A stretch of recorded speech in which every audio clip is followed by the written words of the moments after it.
Hi friends, welcome to Ruthvi Kannada logs. ನಾನು ಶೋಭಾ. ಎಲ್ಲರೂ ಹೇಗಿದ್ದೀರಾ? ನಾನು ಚೆನ್ನಾಗಿದ್ದೀನಿ, ನೀವೆಲ್ಲರೂ ಚೆನ್ನಾಗಿದ್ದೀರಾ ಅಂತ ಭಾವಿಸ್ತಾ ಲಾಗ್ಸ್ ಸ್ಟಾರ್ಟ್ ಮಾಡೋಣ. ಯಾರೆಲ್ಲ ನನ್ನ ಚಾನಲ್ನ ಹೊಸದಾಗಿ ನೋಡ್ತಿದೆಯೋ ಅವರೆಲ್ಲ ಸಬ್ಸ್ಕ್ರೈಬ್ ಮಾಡ್ಕೊಳ್ಳಿ, ಪಕ್ಕದಲ್ಲಿರೋವಂಥ ಬೆಲ್ಲೈಕನನ್ನು ಪ್ರೆಸ್ ಮಾಡಿ. ನೀವು ಈ ರೀತಿ ಮಾಡೋದ್ರಿಂದ ನಾನು ಯಾವುದೇ ವಿಡಿಯೋ ಅಪ್ಲೋಡ್ ಮಾಡಲಿ ನಿಮಗೆ ಫಸ್ಟ್ ನೋಟಿಫಿಕೇಷನ್ ಬರುತ್ತೆ. ಹಾಗಾಗಿ ಇವತ್ತು ಅಮ್ಮ ರವೆ ಉಂಡೆ ಮಾಡ್ತಾಯಿದ್ರು. ಅದೇ ಕಳಸಕ್ಕಿಟ್ಟಿದ್ದ ಕಾಯಿ ಇರೋದ್ರಿಂದ ಒಂದು ಸ್ವೀಟ್ ಮಾಡೋಣ ಅಂತ ಅಂದ್ಕೊಂಡಿದ್ವಿ. ಅದಕ್ಕೆ ರವೆ ಉಂಡೆನೇ ಮಾಡೋಣ ಅಂತ ಹೇಳ್ಬಿಟ್ಟು ರವೆ ಉಂಡೆ ಮಾಡ್ತಾಯಿದ್ದೀವಿ. ಅದು ಹೇಗೆ ಮಾಡ್ತಾಯಿದ್ದೀವಿ ಮತ್ತು ಏನೇನೆಲ್ಲ ಬೇಕು ಅನ್ನೋದನ್ನು ನೋಡ್ತಾ ಹೋಗೋಣ ಬನ್ನಿ. ಈಗ ರೆಸಿಪಿನ ಮಾಡೋದು ಹೇಗೆ ಅಂತ ನೋಡೋಣ. ಮೊದಲಿಗೆ ರವೆ ಉಂಡೆ ಮಾಡೋದಕ್ಕೆ ಒಂದು ತೆಂಗಿನಕಾಯಿ ತುರಿನ ತೊಗೊಂಡಿದ್ದೀನಿ ನಾನು. ಈ ಕಡೆ ಸಕ್ಕರೆ ತೊಗೊಂಡಿದ್ದೀನಲ್ಲ, ಅದೇ ಬೌಲಲ್ಲೇ ನಾನು ಚಿರೋಟಿ ರವೆನ ತೊಗೊಂಡಿರೋದು. ದ್ರಾಕ್ಷಿ, ಗೋಡಂಬಿ ಮತ್ತು ಏಲಕ್ಕಿ ಪುಡಿ. ಇವಾಗ ಅದೇ ಬೌಲಲ್ಲೇ ನಾನು ಸಕ್ಕರೆನೂ ಸಹ ತಗೊಂಡಿದ್ದೀನಿ. ಈಗ ಈ ಸಕ್ಕರೆನ ನಾವು ಪುಡಿ ಮಾಡ್ಕೋಬೇಕು.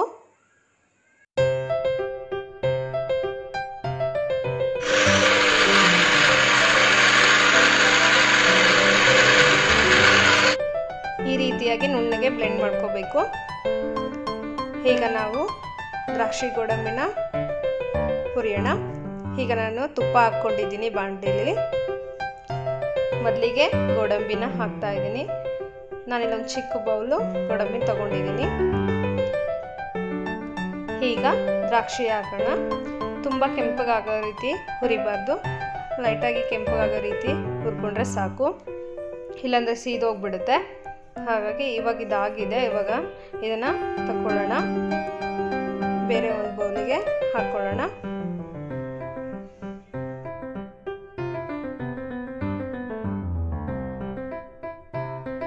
ಈಗ ಅದೇ ಬಾಂಡಲಿಗೆ ದ್ರಾಕ್ಷಿ ಗೋಡಂಬಿ ಎಲ್ಲ ತೆಗ್ದಾದ ತಕ್ಷಣ ನಾವು ಚಿರೋಟಿ ರವೆನ ಈ ರೀತಿ ಹಾಕಿಬಿಟ್ಟು ಚೆನ್ನಾಗಿ ಹುರಿಬೇಕು. ಅಂದರೆ ಕೈ ಆಡಿಸ್ತಾನೆ ಇರಬೇಕು, ಕೆಂಪಗಾಗೋ ರೀತಿ ಬಿಡಬಾರ್ದು.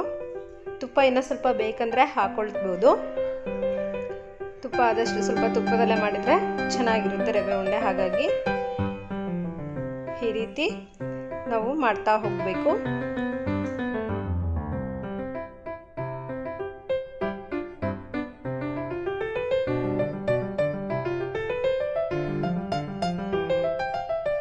ಈ ರೀತಿಯಾಗಿ ರವೆ ಹುರಿದಾದ್ಮೇಲೆ ನಾವು ಅದಕ್ಕೇನೆ ತೆಂಗಿನಕಾಯಿ ತುರಿನ ಹಾಕ್ಕೊಳ್ಳೋಣ. ಇದನ್ನು ಒಂದು 10 ರಿಂದ 15 ನಿಮಿಷ ನಾವು ಕೈ ಆಡಿಸ್ತಾ ಹುರಿಬೇಕು. ತೆಂಗಿನಕಾಯಿ ಸಹ ನೀಟಾಗಿ ಫ್ರೈ ಆಗ್ತಾ ಹೋಗಬೇಕು, ಯಾಕೆಂದರೆ ಹಸಿ ಅಂಶ ಇರುತ್ತಲ್ವ. ಹಾಗಾಗಿ ಸ್ವಲ್ಪ ಫ್ರೈ ಮಾಡ್ತಾ ಹೋಗೋಣ.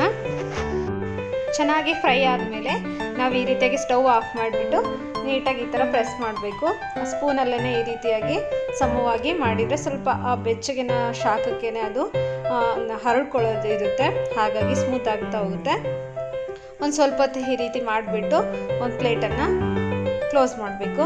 ಈ ರೀತಿಯಾಗಿ ಈಗ ಒಂದು ಸ್ವಲ್ಪ ಹೊತ್ತು ಬಿಟ್ಟರೆ ಸಾಕು.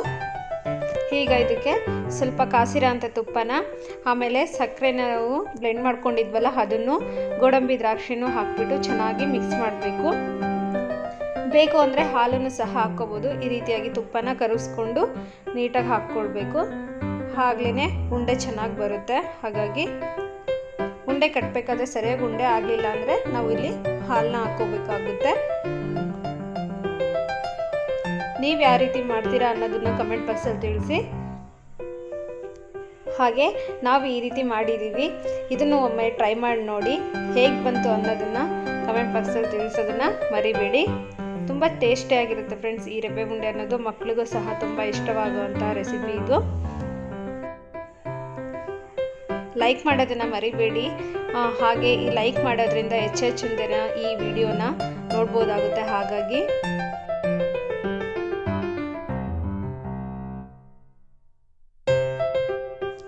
ಈ ರೀತಿಯಾದಂತಹ ಹಲವಾರು ನಾನು ವಿಡಿಯೋಗಳನ್ನು ಆಲ್ರೆಡಿ ಅಪ್ಲೋಡ್ ಮಾಡಿದ್ದೀನಿ. ಯಾರೆಲ್ಲ ಆ ವಿಡಿಯೋಸ್ಗಳನ್ನ ನೋಡಿಲ್ಲ, ಮೇಲ್ಗಡೆ ಐ ಕಾರ್ಡನ್ನು ಮತ್ತು ಕೆಳಗಡೆ ಡಿಸ್ಕ್ರಿಪ್ಷನ್ ಬಾಕ್ಸ್ನ ಚೆಕ್ ಮಾಡಿ ನೋಡಿ. ಮತ್ತು ಹೊಸಬ್ರು ಯಾರಾದರೂ ನನ್ನ ಚಾನಲ್ನ ನೋಡ್ತಾ ಇದ್ದರೆ ಸಬ್ಸ್ಕ್ರೈಬ್ ಮಾಡ್ಕೊಳ್ಳೋದನ್ನು ಮರಿಬೇಡಿ.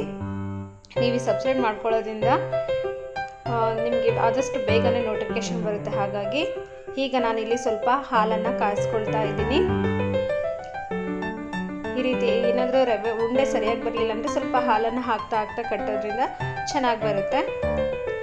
ಈಗ ಹಾಲು ಕಾದಿದೆ. ಈಗ ಸ್ವಲ್ಪ ಸ್ವಲ್ಪನೇ ಹಾಕ್ಕೊಂಡು ಉಂಡೆನ ಮಾಡ್ತಾ ಹೋಗೋಣ. ಇಲ್ಲ ಅಮ್ಮ ಮಾಡ್ತಾ ಇದ್ದಾರೆ ನೋಡಿ.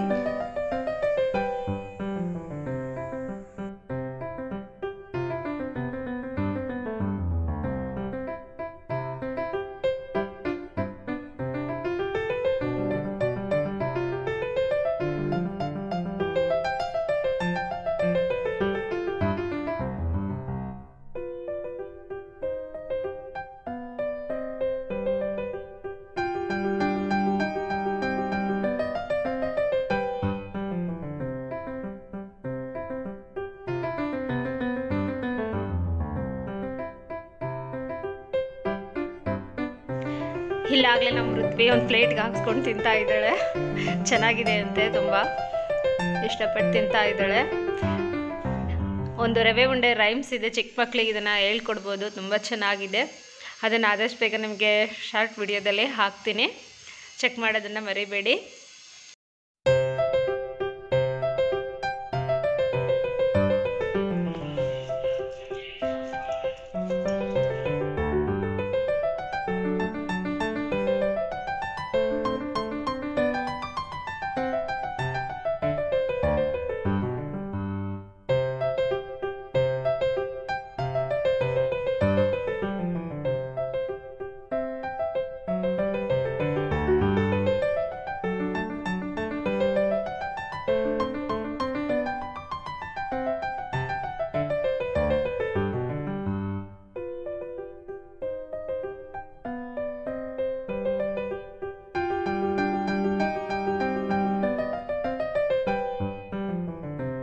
ನೋಡಿದ್ರಲ್ವಾ ಫ್ರೆಂಡ್ಸ್, ರವೆ ಉಂಡೆ ಹೇಗೆ ಮಾಡೋದು ಅಂತ ಹೇಳ್ಬಿಟ್ಟು. ಅದೇ ರೀತಿ ನೀವು ಮನೇಲಿ ಒಮ್ಮೆ ಟ್ರೈ ಮಾಡಿ.